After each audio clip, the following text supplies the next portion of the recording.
Hello, അപ്പോൾ എല്ലാവരും സുഖമായിട്ടിരിക്കുമല്ലേ? പച്ചമാങ്ങ കൊണ്ടൊരു ഒഴിച്ചുകറിയാണ് ഇന്ന് കാണിക്കുന്നത്.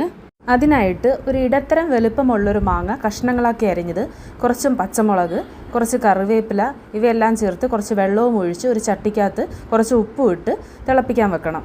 ഇവയെല്ലാം തിളച്ച് വരുന്ന സമയം കൊണ്ട് നമുക്കിതിൻ്റെ അരപ്പ് തയ്യാറാക്കാം.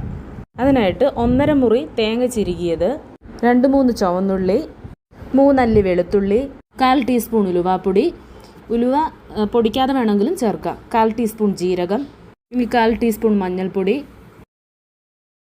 എന്നിട്ട് ഇവയെല്ലാം നന്നായി അരച്ചെടുക്കണം. ഒരുപാടങ്ങ് അരഞ്ഞു പോകേണ്ട ആവശ്യമില്ല. അപ്പോഴത്തേനും നമ്മുടെ മാങ്ങ ഇവിടെ വെന്ത് നന്നായിട്ട് ഉടഞ്ഞു വന്നിട്ടുണ്ട്. ജസ്റ്റ് ഒരു തവിയും കൊണ്ട് നന്നായിട്ട് ഉടച്ചു കൊടുക്കണം. ഇനി അതിലേക്ക് നമ്മൾ അരച്ച് വെച്ചിരിക്കുന്ന അരപ്പും കൂടെ ചേർത്ത് ആവശ്യത്തിന് വെള്ളവും ചേർത്ത് നന്നായിട്ട് ഇളക്കി കൊടുക്കണം.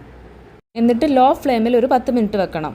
ചെറുതായിട്ടൊന്ന് തിളച്ചതിന് ശേഷം സ്റ്റൗവിൽ നിന്ന് മാറ്റി വെക്കുക. ഇത് കഴിഞ്ഞതിന് ശേഷം നമുക്ക് ഈ കറിക്ക് ആവശ്യമായിട്ടുള്ള കടുക് താളിച്ചൊഴിക്കണം.